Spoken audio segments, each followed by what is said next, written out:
राहुल ने देखा उन सबके शरीर से खून बह रहा था और वो सब जवान थे और मार्था शैतानी अंदाज में मुस्कुरा रही थी। तभी एक तेज हवा का झोंका आया और राहुल के कमरे की खिड़की खुल गई। राहुल ने बिना समय गवाए उस खिड़की से तुरंत छलांग लगा दी और वो घबराकर वहां से भागने लगा। कुछ घंटों पहले रात का सन्नाटा चारों ओर फैला हुआ था। शरीर में खून जमा देने वाली शीतलहर चल रही थी। रोड पर सन्नाटा पसरा हुआ था। एक कार फुल रफ्तार से उसी रोड पर दौड़ती जा रही थी। उस कार में नंदिनी और राहुल सवार थे। राहुल रात के अंधेरे में बड़े ध्यान से गाड़ी ड्राइव कर रहा था। राहुल की कुछ दिन पहले ही नंदिनी के साथ शादी हुई थी। दोनों की लव मैरिज थी। राहुल 6 घंटे से गाड़ी ड्राइव कर रहा था। नंदिनी बहुत देर से मोबाइल पर कोई स्टोरी पढ़ रही थी। स्टोरी पढ़ते पढ़ते उसने गुस्से में राहुल से कहा, आखिर हम लोग कब तक मनाली पहुंचेंगे? 6 घंटे हो गए तुम्हें ड्राइव करते करते। अब तो मेरी स्टोरी भी खत्म होने वाली है। अरे बस 1 घंटे का रास्ता और बाकी है, तुम चिंता मत करो, मैंने रूम की बुकिंग करवा दी है। ओह माय गॉड, 1 घंटा और? ये तो अच्छा हुआ कि मैं नॉवेल पढ़ रही थी। पढ़ते हुए मेरा वक्त तो कट गया। नंदिनी की बात पर राहुल मुस्कुराने लगा। लगता है ये उपन्यास मार्केट में नया आया है।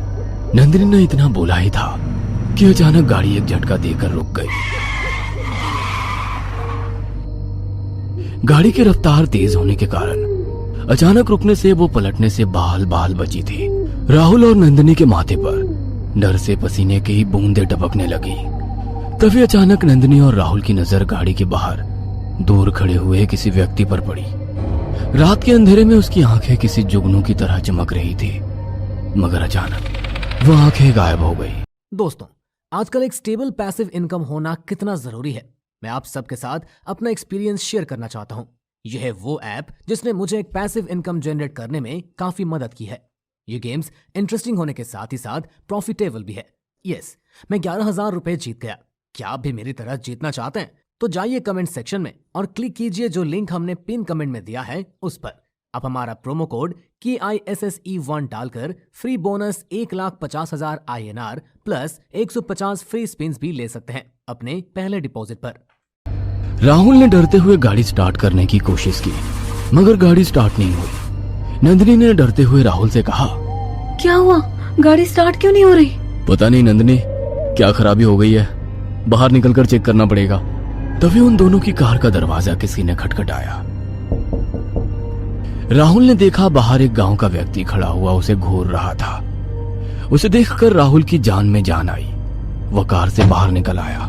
उस व्यक्ति ने राहुल से कहा, आपको इस तरह इस सन्नाटे में गाड़ी नहीं रोकनी चाहिए, यहाँ पर चोर डाकू घूमते रहते हैं। जी देखिए, हम मनाली जा रहे हैं, पर पता नहीं गाड़ी में क्या हुआ, अचानक रुक गई। क्या यहाँ पर कोई आसपास मैकेनिक मिलेगा? राहुल की बात पर वो व्यक्ति अजीब अंदाज में हंसने लगा। आपको लगता है कि भयंकर ठंड में आपको मैकेनिक दुकान खोलकर बैठा होगा? आपको सुबह का इंतजार करना होगा। क्या? सुबह तक तो हालत खराब हो जाएगी। क्या यहाँ पर कोई आसपास होटल है? आपकी गाड़ी जहाँ खराब हुई है, ये पहाड़ी इलाका भी टूरिस्ट इलाके में ही आता है। यहाँ से कुछ दूर पर एक गेस्ट हाउस बना हुआ है। आप अगर चाहें तो मैं आपको वहाँ ले जा सकता हूँ। नंदिनी कार से बाहर निकल आई थी। वो भी उस व्यक्ति की बातें सुन रही थी। राहुल और नंदिनी उस व्यक्ति की बात पर एग्री हो गए, क्योंकि उनके पास उसके अलावा कोई और चारा नहीं था। थोड़ी देर के बाद वो दोनों एक गेस्ट हाउस के सामने खड़े हुए थे। नंदिनी गेस्ट हाउस के बाहर लगे हुए बोर्ड को बहुत गौर से देख रही थी, जो लाइट से जगमगा रहा था, जिस पर लिखा था हनीमून गेस्ट हाउस। राहुल, तुम्हें नहीं लगता ये बड़ा अजीब नाम है? और ये तो अंग्रेजों के जमाने का बना हुआ लगता है। चलो अच्छा है यार, शायद हम दोनों की हनीमून की फर्स्ट नाइट इसी गेस्ट हाउस में लिखी हुई थी। इतना कहकर राहुल ने उस व्यक्ति से कुछ कहना चाहा, जो उन दोनों को यहाँ तक लेकर आया था, मगर ये देखकर उनके होश ही उड़ गए कि वो व्यक्ति अब वहाँ पर मौजूद ही नहीं था। वो आदमी कहाँ चला गया? अभी तो यहीं खड़ा था। अरे चला गया होगा यार, इतनी ठंड है, चलो जल्दी से रूम बुक कराओ। इतना कहकर नंदिनी और राहुल उस गेस्ट हाउस के अंदर की ओर चल गए। उन्होंने देखा कि गेस्ट हाउस के रिसेप्शनिस्ट की कुर्सी पर एक औरत बैठी हुई थी जिसने ब्लैक कलर की ड्रेस पहनी हुई थी, जो कि एक अंग्रेज थी। उन दोनों को देखकर वो एक रहस्यमय अंदाज में मुस्कुराते हुए बोली, welcome to honeymoon guest house. जी, हमें एक रूम चाहिए सुबह तक के लिए। हम मनाली जा रहे थे और रास्ते में हमारी गाड़ी खराब हो गई। उस औरत ने फिर रहस्यमय अंदाज में मुस्कुराते हुए राहुल की ओर देखकर कहा, मेरा नाम मार्था है। लगता है तुम दोनों मनाली अपने हनीमून के लिए ही जा रहे थे। जी हाँ, लेकिन आपको कैसे पता? वैसे आपने बिल्कुल सही कहा, और आप तो हिंदी अच्छी जानती हैं। तुम्हें देखकर मैं समझ गई थी कि तुम दोनों की नई नई शादी हुई है, और रहा सवाल हिंदी का तो मैं कई भाषाएं जानती हूँ। इतना बोलकर मार्था ने तेज आवाज में किसी व्यक्ति का नाम लेकर पुकारने लगी। अचानक नंदिनी और राहुल के कानों में पीछे से किसी के कदमों की आहट सुनाई दी। राहुल और नंदिनी ने पीछे मुड़कर देखा तो उनके रोंगटे खड़े हो गए, क्योंकि उन्होंने देखा अंधेरे में कोई शख्स चलता हुआ उनके नजदीक आ रहा था, जिसकी आंखों का रंग लाल था, जो अजीब अंदाज में चमक रही थी। राहुल और नंदिनी को याद आ गया कि उन दोनों ने वो आंखें कुछ देर पहले रोड पर देखी थी, जो उसे रोड से उस गेस्ट हाउस तक लाया था। मार्था ने उस व्यक्ति के हाथ में चाबी देकर कहा, सैम, इन्हें ऊपर का कमरा दे दो। वही कमरा जो हमारे गेस्ट हाउस में हनीमून रूम के नाम से मशहूर है। सैम ने चाबी हाथ में लेकर राहुल की ओर देखकर कहा, आइए मेरे साथ। तुम तो वही हो जो हमें इस गेस्ट हाउस तक लेकर आए थे, लेकिन तुम अचानक कहाँ गायब हो गए थे? लेकिन सैम ने राहुल की बात का कोई जवाब नहीं दिया। वो चुपचाप सीढ़ियां चढ़ने लगा। उसके पीछे पीछे राहुल और नंदिनी भी सीढ़ियों के ऊपर चढ़ने लगे। राहुल और नंदिनी ने महसूस किया कि उस गेस्ट हाउस में अजीब ठंडक थी और एक अजीब सी गंध बार बार उनके नाक में टकरा रही थी। कुछ ही देर में सैम राहुल और नंदिनी को ऊपर एक कमरे की ओर ले गया। राहुल ने देखा कि उस कमरे के पास 2 कमरे और बने हुए थे और उन कमरों में से आवाजें आ रही थी। सैम ने कमरे की चाबी राहुल के हाथों में थमा दी। इस वक्त रात के 1 बजे हैं। आप दोनों को भूख लगी होगी, क्या आप लोग कुछ खाने के लिए लेंगे? नंदिनी राहुल को देखकर बोली, मुझे तो बहुत जोरों की भूख लगी है राहुल। पिछले 6 घंटे से हमने कुछ भी नहीं खाया है। ठीक है सैम, जो भी हो खाने के लिए ले आओ, और हाँ, हो सके तो उसके साथ गर्मा गर्म चाय भी लेकर आना। हाँ ठीक है। इतना कहकर सैम वहां से चला गया। नंदिनी और राहुल कमरे के अंदर आ गए। कमरे में लकड़ी जल रही थी, जिससे कमरा काफी गर्म हो चुका था। कमरे में नंदिनी और राहुल को बहुत सुकून महसूस हुआ। तभी उनके नाक में फिर से वही गंध टकराई। मेरी समझ में नहीं आ रहा है ये बदबू कैसी है जो बार बार नाक से टकरा रही है। अरे यार, तुम देख नहीं रही कितना पुराना गेस्ट हाउस है, और वो भी जंगल में बना हुआ है। आ रही होगी कहीं से। हमें क्या, हमें तो बस कैसे भी आज रात ही काटनी है। तभी अचानक कमरे का दरवाजा किसी ने खटखटाया। राहुल ने दरवाजा खोला तो बाहर सैम था। सैम हाथ में बड़ी सी ट्रे लिए खड़ा हुआ था। सैम ने ट्रे राहुल के हाथों में थमा दी और वहां से चला गया। मैं जरा फ्रेश होकर आता हूं। इतना कहकर राहुल बाथरूम में घुस गया। ट्रे को देखकर नंदिनी के अंदर की भूख जाग उठी। नंदिनी ने जैसे ही ट्रे में रखी हुई डिश का ढक्कन उठाया तो उसके गले से एक जोरदार चीख निकल गई। उस ढक्कन के नीचे सैम का कटा हुआ सिर टेबल के अंदर से बाहर आ रहा था, जो नंदिनी की ओर देखकर हंस रहा था। नंदिनी बुरी तरह से चीखने लगी। चीख सुनकर राहुल बाथरूम से तुरंत बाहर आ गया। क्या हुआ नंदिनी, तुम चीख क्यों रही हो? नंदिनी तुरंत उठकर राहुल से लिपट गई। राहुल देखो, इसमें सैम की कटी हुई गर्दन है। राहुल ने देखा तो उस डिश में गर्मा गर्म चिकन रखा हुआ था, जिसमें धुआं उठ रहा था। लगता है थकान तुम्हारे ऊपर हावी हो गई है, इसमें तो गर्मा गर्म चिकन रखा हुआ है। इतना बोलकर राहुल फिर से बाथरूम के अंदर घुस गया। अचानक लाइट चली गई और चारों तरफ अंधेरा फैल गया। तभी नंदिनी को किसी के कदमों की आहट सुनाई दी। अचानक बाहर के कमरे का दरवाजा खुल गया। नंदिनी ने देखा कि कमरे के बाहर मार्था अजीब से अंदाज में खड़ी हुई नंदिनी को घूर रही थी। अचानक मार्था का चेहरा बुरी तरह से काला पड़ गया और उसकी आंखों की पुतलियां बिल्कुल सफेद हो गई। मार्था का इतना भयानक चेहरा देखकर नंदिनी बुरी तरह से डर गई। अचानक मार्था एक काले धुएं के रूप में परिवर्तित हो गई। और वो काला धुआं नंदिनी के मुंह के अंदर समा गया। कुछ देर बाद राहुल बाथरूम से बाहर निकला तो उसने देखा नंदिनी एक तरफ बैठी हुई चिकन की ओर घूर रही थी। क्या हुआ नंदिनी, तुम ऐसे क्या घूर रही हो? राहुल की बात सुनकर नंदिनी राहुल को गौर से देखने लगी। नंदिनी ने अजीब से अंदाज में राहुल की ओर देखकर भारी आवाज में कहा, तुम्हें कोई गलत फहमी हुई होगी, तुम्हारे कान बज रहे होंगे। हाँ, हो सकता है मेरे कान बज रहे होंगे। एक काम करते हैं, तुम्हें भूख लगी थी ना, चलो खाना खा लेते हैं। इतना कहकर राहुल बैठकर खाना खाने लगा, मगर नंदिनी ऐसे ही बैठी रही। तुम नहीं खाओगी? राहुल की बात सुनकर नंदिनी रहस्यमय अंदाज में मुस्कुराने लगी। नहीं राहुल, मुझे भूख नहीं है। कैसी बात कर रही हो? कुछ देर पहले तो तुम्हें भूख लगी थी। भूख तो मुझे बहुत लगी है राहुल, लेकिन खाने की नहीं बल्कि किसी और की। इतना कहकर नंदिनी राहुल के करीब आ गई और अपने हाथों से राहुल के बालों पर हाथ फेरने लगी। क्या हो गया नंदिनी, खाना तो खा लेने दो। आज हमारी इस हाउस में हनीमून की पहली रात है और तुम्हें खाने की पड़ी है। इतना कहकर नंदिनी भयानक रूप में राहुल के ऊपर आकर बैठ गई। राहुल नंदिनी के बिहेवियर को जानता था, उसकी नंदिनी ऐसी बिल्कुल नहीं थी। राहुल ने तुरंत नंदिनी को एक जोरदार धक्का दिया और गुस्से में बोला, ये क्या कर रही हो नंदिनी? हाँ, ये अचानक तुम्हें क्या हो गया? राहुल ने इतना कहा ही था कि अचानक नंदिनी की आंखें बिल्कुल सफेद हो गई और उसने भारी आवाज में राहुल से कहा, जो मैं कर रही हूँ सीधी तरह से मुझे चुपचाप करने दे। नंदिनी का चेहरा देखकर राहुल बुरी तरह से डर गया। उसके शरीर के रोंगटे खड़े हो गए। उसके सामने नंदिनी एक भयानक रूप में खड़ी हुई थी, जिसके अंदर से दो आवाजें निकल रही थी, एक नंदिनी की और दूसरी किसी औरत की। तभी अचानक कमरे का दरवाजा खुल गया और सामने का नजारा देखकर राहुल की हालत खराब हो गई। राहुल ने देखा कि सेम अपनी गर्दन हाथ में लेकर खड़ा हुआ था।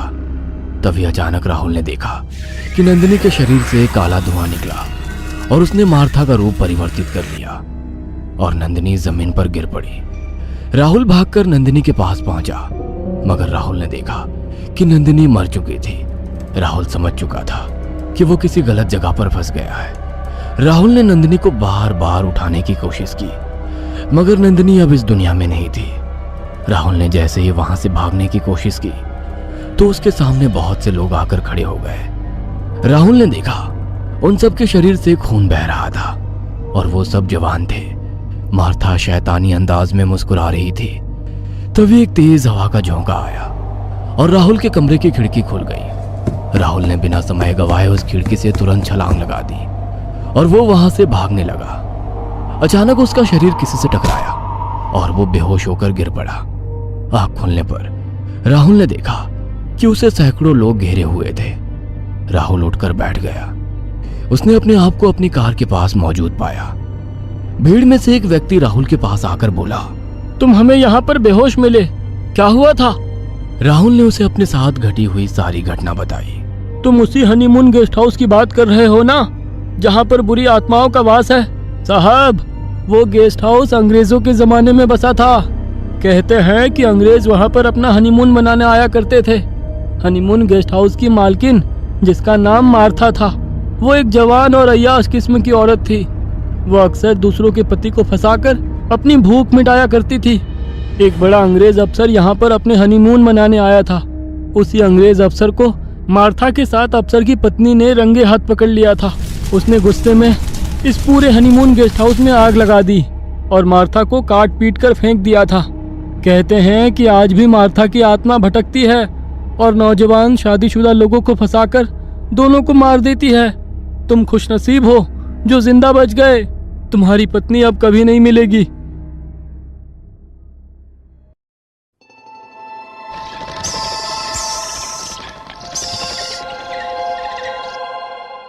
माधव अपने बेटे तरुण के लाख मना करने के बाद भी अपने दोस्त की गाड़ी में बैठकर कसीनो में चला जाता है।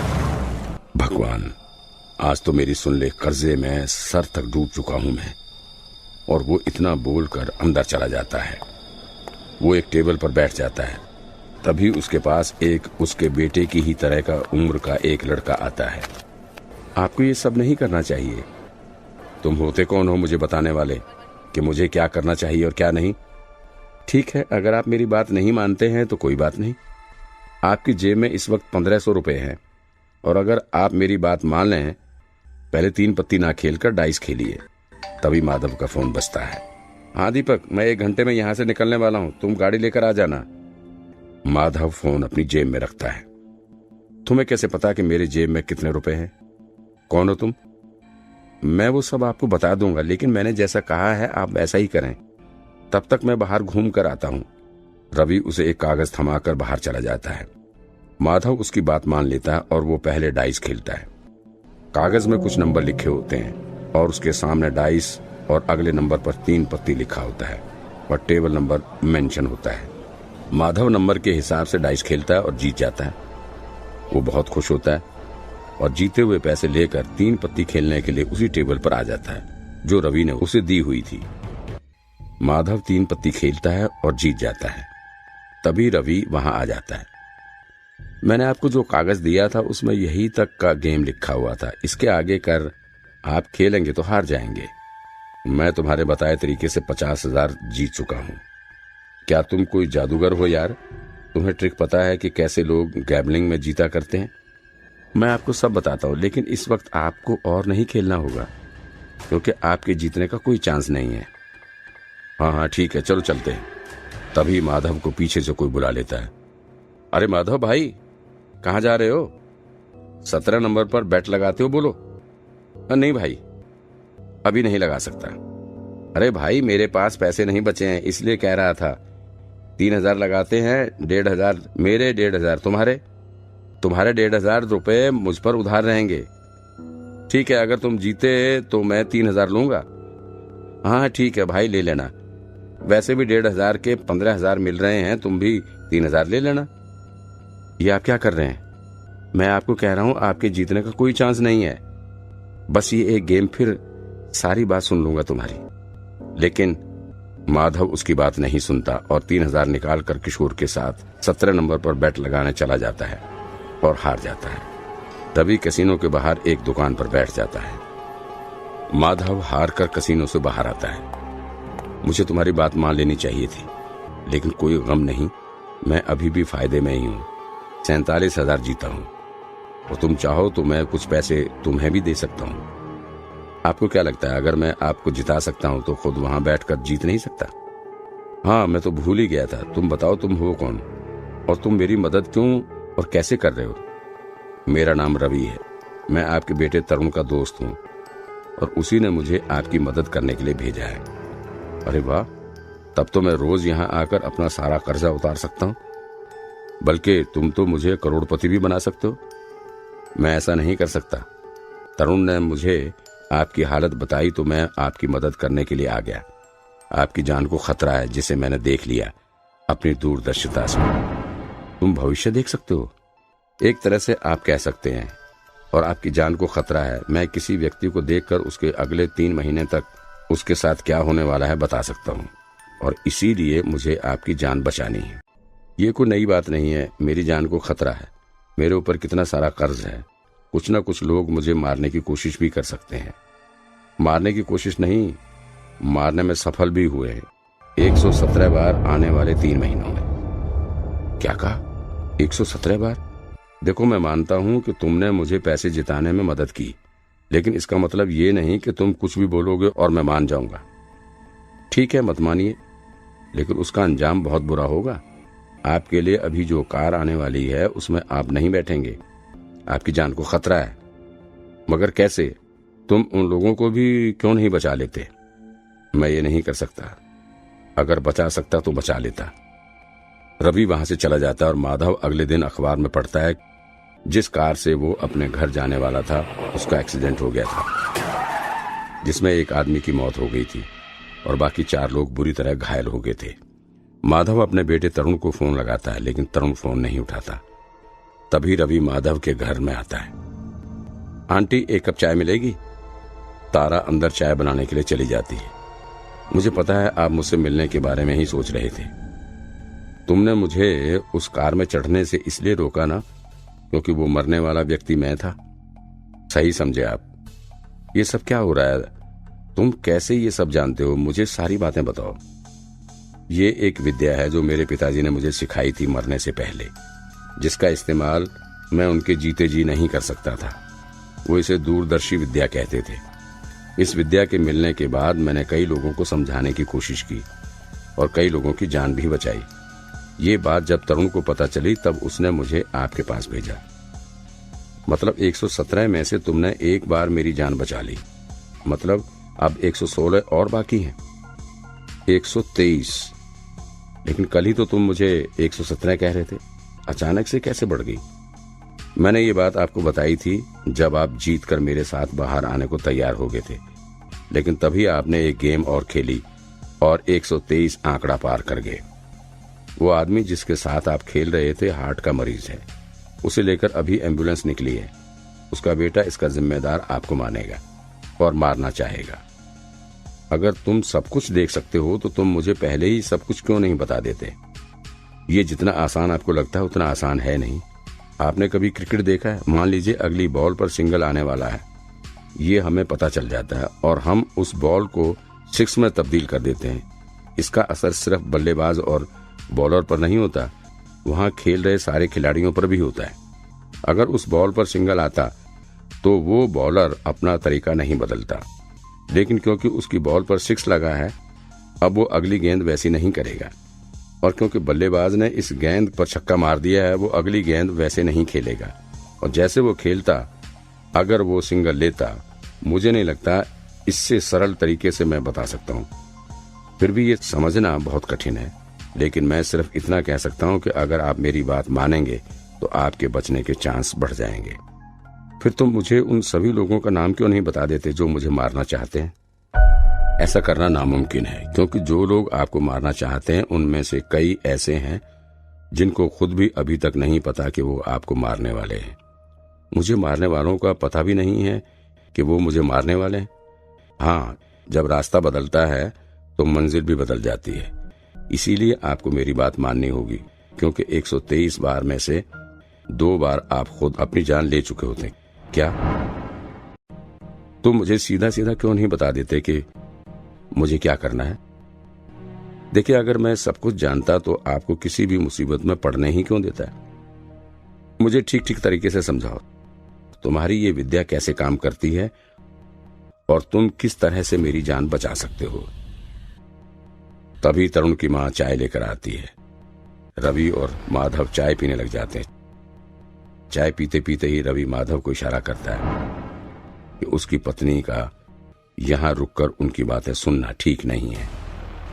चाय तो बहुत अच्छी बनी है, एक काम करो, गर्मा गर्म पराठे और बना दो, तब तक मैं इस बच्चे से बात कर लेता हूं। तरुण की मां गुस्से भरे अंदाज में पराठे बनाने के लिए अंदर चली जाती है। देखिए माधव जी, मैं जहां तक हो सकता है आपको बचाने की कोशिश करूंगा, क्योंकि यही मेरा कर्तव्य है। मेरे पिताजी ने मरने से पहले ये विद्या मुझे सिखाई थी और इस विद्या के कुछ नियम भी मुझे बताए थे। मैं इस विद्या से अपनी जान नहीं बचा सकता, ये नियम है। यही कारण था कि मेरे पिताजी इस विद्या को जानते हुए भी अपने आप को नहीं बचा पाए थे, और वो विद्या अपने जीते जी मुझे नहीं दे सकते थे। ये एक ऐसी अनोखी विद्या है जो सीख तो कोई भी सकता है, लेकिन इस्तेमाल नहीं कर सकता जब तक वो व्यक्ति जिसने उस विद्या को सिखाया है वो मर नहीं जाता। माधव ये सब सुनकर बहुत हैरान होता है। तो तुम अपनी विद्या का इस्तेमाल करके मेरे सारे परिवार को सुरक्षित रख सकते हो, क्योंकि जो लोग आज मुझे मारने आ रहे हैं कल हो सकता है मेरे परिवार वालों के जान के पीछे भी आए। देखिए, सबसे बड़ा जान का खतरा आपको है, क्योंकि कर्ज आप पर चढ़ा है, आपके परिवार पर नहीं है। और फिर मैं ऐसा नहीं कर सकता, एक साथ आपके पूरे परिवार की हिफाजत नहीं कर सकता। इस विद्या का एक और नियम है, मैं एक समय में सिर्फ एक ही व्यक्ति की दूरदर्शिता देख सकता हूँ। मैंने इसलिए आपसे कहा था कि आप मेरे कहे अनुसार काम करें, क्योंकि मैं सिर्फ आपका भविष्य देख सकता हूँ, आपके साथ कौन क्या करने वाला है उसका नहीं। इसीलिए आप पर जितनी भी बार जानलेवा हमला होने वाला होता है वो मैं देख लेता हूँ। जैसे आपका उस कार में ना बैठना आपकी जान तो बचा ले गया, लेकिन आपकी जगह पर कौन व्यक्ति मरेगा ये मैं नहीं देख सकता। माधव एक गहरी सोच में डूब जाता है और फिर कहता है, इसका मतलब ये हुआ कि तुम मेरी जान को बचाने की कोशिश कर सकते हो, लेकिन बचा ही लोगे इसकी कोई गारंटी नहीं। आप ठीक समझे, और इसलिए अगला काम आपको ये करना है कि आपको आज अपने भाई से नहीं मिलना है। क्या मेरा भाई? क्या वो भी मुझे मारना चाहता है? जी हाँ, आपका भाई आपसे बहुत गुस्सा है क्योंकि उसे पता चला है कि कसीनो में आपने 50,000 जीते हैं, वो भी किसी अजनबी की मदद से, और कर्ज वाले उसके घर भी गए थे। आप दोनों के सर पर कर्ज है और आप जुआ जीते हैं, लेकिन अपने भाई को आपने नहीं बताया। लेकिन मैंने तो सिर्फ 50,000 जीते, जबकि मेरे सिर पर कर्जा तो लाखों रुपए का है। बात पैसों की नहीं, बात है कि आप उस शख्स को जानते हैं जो आपको जुए में पैसे जिता सकता है। तुम्हारे कहने का ये मतलब है कि अगर मैं सिर्फ आज अपने भाई से नहीं मिला तो वो मेरी जान बच सकती है? जी हाँ, अभी तक तो मैं सिर्फ यही देख पा रहा हूँ कि आपका भाई सिर्फ एक बार ही आपकी जान लेने की कोशिश करेगा। माधव फिर से सोच में पड़ जाता है। कैसे कैसे दिन देखने पड़ते हैं यहाँ पे। रवि तभी माधव की तरफ देखते हुए कहता है, एक बहुत जोखिम वाला काम है। अगर आप करने को तैयार होते हैं तो आपकी जान 50 से 60 बार बच सकती है। कैसे बच सकती है बताओ जल्दी। कल आप मेला देखने जा रहे हैं। उस जगह पर कल 2 बहुत ही भयानक माफिया गैंग की मुठभेड़ होने वाली है, जिसमें कई लोगों के साथ आपकी जान भी जाने वाली है। आप इसके बावजूद भी कल मेला देखने जाएंगे, लेकिन शर्ट और पैंट पहनकर नहीं, हाफ पैंट और फटी बनियान पहनकर। माधव चौंकते हुए, पहली बात तो ये बताओ कि मैं वहां पर जाऊंगा क्यों, और दूसरी बात फटे कपड़े पहनकर ही क्यों? आप वहां इसलिए जाएंगे क्योंकि उन दोनों गैंग के कुछ लोगों से आपने कर्ज लिया हुआ है। वो आपको देखेंगे तो उन्हें पता चल जाएगा कि आप भी मेले में आए हैं, और फटे कपड़े पहनकर इसीलिए क्योंकि कल जिस जगह पर आपकी मौत होने वाली है वही सामने ऐसी ही हुलिया वाला एक आदमी, जिसका शरीर बिल्कुल आप ही की तरह दिखता है, वहां बैठेगा। आप वहां पर जाएंगे और जैसे ही आपको वो आदमी दिख जाएगा, आप एक कंबल ओढ़कर छुप जाएंगे और गोली बारी में उसकी मौत हो जाएगी, और इस तरह आपकी जान बच जाएगी।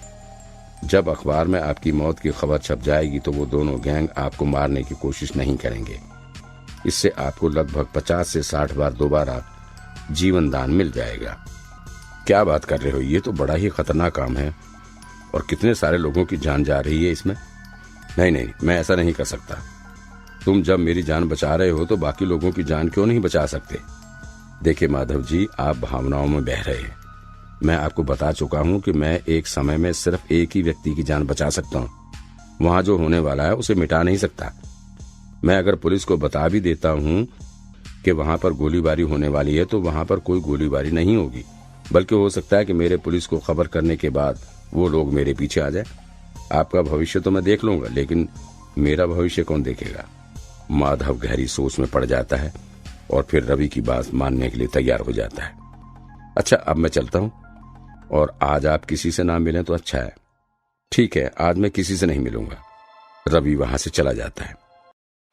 अभी माधव के फोन की घंटी बजती है। उसका भाई उसे कॉल कर रहा होता है। माधव अपने भाई का कॉल उठाता है और उसे समझाने की कोशिश करता है, लेकिन उसका भाई उसे गाली देकर फोन काट देता है। उसकी पत्नी पीछे खड़ी उसकी सारी बातें सुन लेती है। माधव अगले दिन मेले में जाता है, फटे पुराने कपड़े पहनकर, और रवि उसे मेले में मिलता है। देखिए, अगर ये प्लान काम कर जाता है तो आपकी जिंदगी बच सकती है। ठीक है, अब अगर मेरी जान बचाने का यही तरीका है तो मैं तैयार हूं। तभी रवि को तरुण का फोन आता है। तरुण फोन पर चिल्लाते हुए कहता है, कुत्ते, मैंने तुझे अपना भाई समझा था और इसीलिए अपने पापा की जान की हिफाजत के लिए तुझसे कहा था, और तू उन्हें मौत के मुंह में ले गया।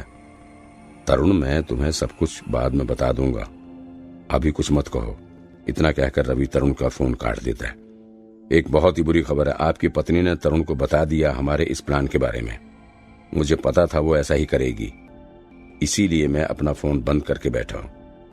ठीक है, आपको पटाखे वाली दुकान पर जाना है, जहां पर आपको एक कातिल देख लेगा और पहचान जाएगा, और आपके हुलियों को देखकर आप पर हमला करेगा। जैसे ही उसे देखेंगे धीरे धीरे इसी तरफ आएंगे और उस मिठाई वाली दुकान के सामने आकर खड़े हो जाएंगे। जब वो लोग पीछा करते हुए आएंगे, मैं आपके ऊपर कंबल डाल दूंगा। रवि के बताए हुए तरीके के अनुसार माधव पटाखे की दुकान पर जाता है और कातिल उसे देख लेता है वो धीरे धीरे मिठाई वाले की दुकान तक जाता है और दोनों गैंग के बीच गोलियां चलनी शुरू हो जाती हैं और कुछ लोग माधव को मारने के लिए भागते हैं। माधव को बचाने के लिए रवि उसके ऊपर कंबल डाल देता है और उसी से मिलता जुलता एक बूढ़ा मारा जाता है। कंबल में लिपटा हुआ माधव हिलता डुलता भी नहीं है। तभी वहां तरुण आ जाता है और अपने पिता को कंबल में लिपटा हुआ देखकर उसे लगता है कि रवि उसके पिता को मारना चाहता है। कुत्ते, मैं तुझे नहीं छोड़ूंगा। रवि तरुण को देखकर चौंक जाता है। तरुण, मेरी बात सुनो। तभी तरुण रवि के सीने में 2 गोली उतार देता है और रवि गिर जाता है।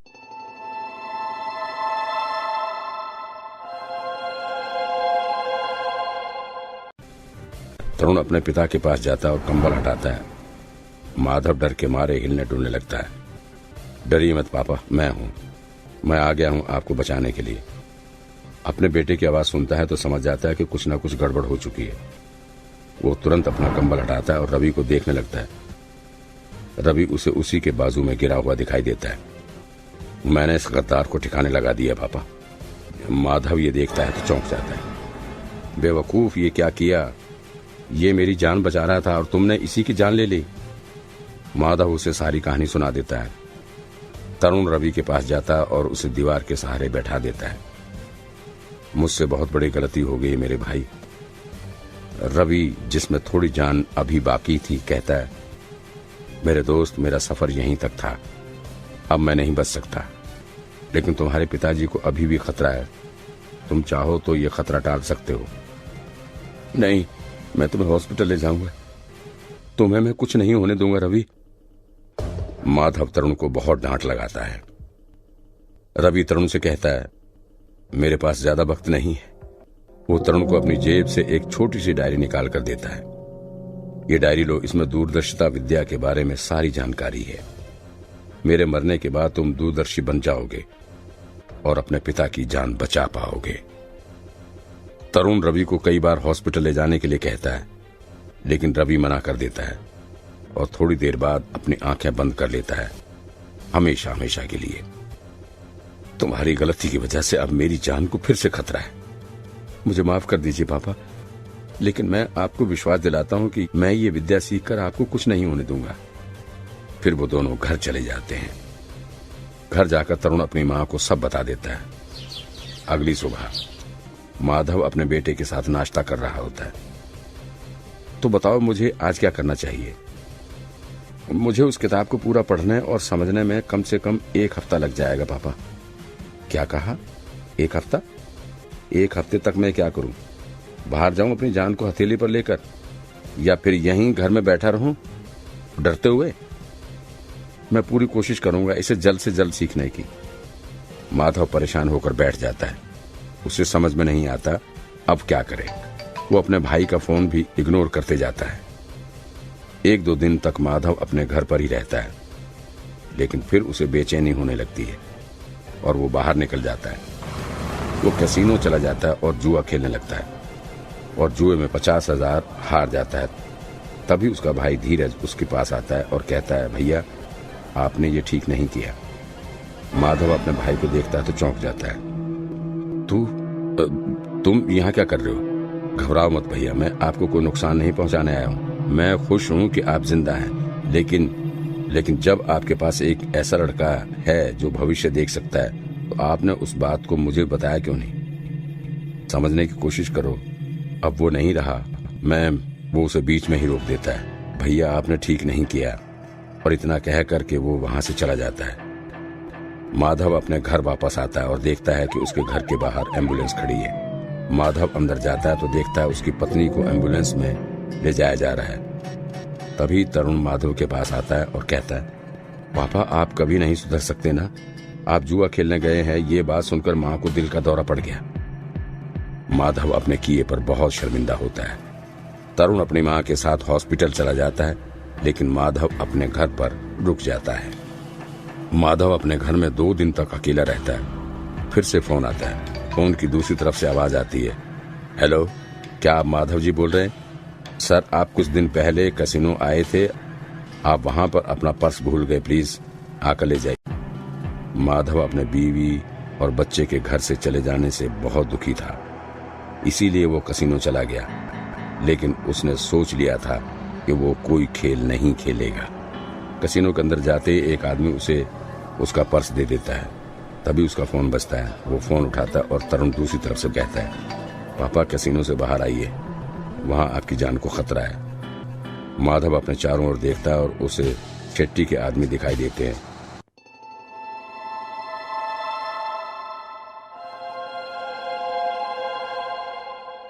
जिनमें से एक माधव से कहता है, तो तुम अभी तक मरे नहीं हो। चलो कोई बात नहीं, आज हम तुम्हें मार देंगे। तुम्हारी खबर देने वाले को हम मुंह मांगा इनाम देने वाले हैं। जानना चाहोगे वो कौन है? इतने में एक मोटरसाइकिल कांच के दरवाजे को तोड़ते हुए अंदर घुस जाती है, जिसमें तरुण बैठा हुआ था। वो अपने पापा को जल्दी से पीछे बैठा लेता है और वहां से चला जाता है। तुम यहाँ क्या कर रहे हो? तुम्हें चोट तो नहीं लगी? तरुण रोते रोते कहता है, नहीं पापा, चोट नहीं लगी। तुम रो क्यों रहे हो? तुम्हारी माँ कैसी है? तरुण अपनी माँ का नाम सुनकर और जोर से रोने लगता है और मोटरसाइकिल खड़ी कर देता है। माधव समझ जाता है कि कुछ ना कुछ गड़बड़ है। क्या वो मुझे छोड़कर चली गई? तरुण और जोर जोर से रोने लगता है। हे भगवान, तूने मेरे पापों की सजा मेरी पत्नी को क्यों दी? और फिर माधव भी फूट फूट कर रोने लगता है और वो लोग भूल जाते हैं कि वो अभी खतरे वाली जगह से ज्यादा दूर नहीं निकले थे। माधव अपने बेटे को संभालता है और फिर पूछता है, क्या बेटा तुमने वो विद्या सीख ली? हाँ पापा, मैंने वो विद्या सीख ली और इस पूरी जगह पर आपको खतरा ही खतरा है। तभी उनके सामने एक कार रुकती है और उसमें से धीरज बाहर निकलता है। मैं तो बर्बाद हो गया भैया, लेकिन आप भी खुश नहीं रह पाओगे। अब तरुण अपनी मोटरसाइकिल मोड़ता है। इससे पहले धीरज बंदूक निकालता है और तरुण पर एक के बाद एक 3 गोलियां चला देता है, जिससे तरुण वहीं मर जाता है।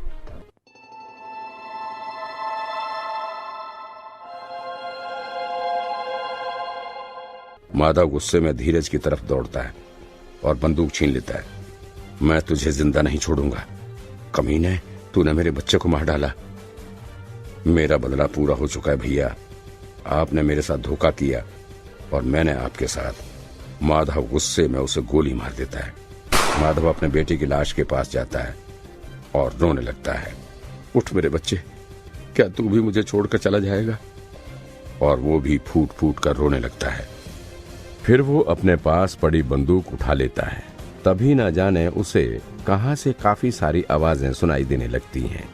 वो अपने आसपास देखता है तो उसे अपनी बीवी तारा, बेटे तरुण और रवि की आत्मा दिखाई देती है।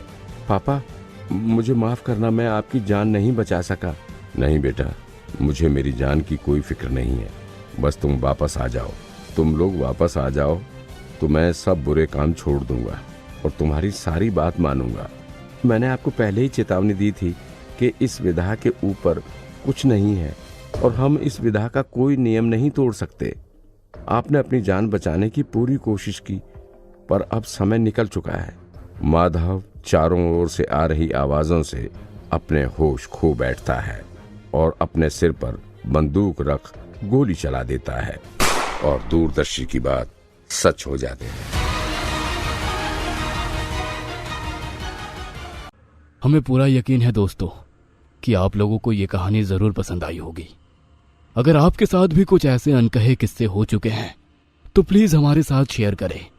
हम जरूर अपने चैनल पर उनको दिखाएंगे। हमारी ईमेल आईडी नीचे डिस्क्रिप्शन बॉक्स में दी गई है, तो प्लीज हमारे वीडियो और चैनल को शेयर एंड सब्सक्राइब करें और बने रहे हमारे साथ ऐसे ही अनकहे किस्से और कहानियां सुनने के लिए।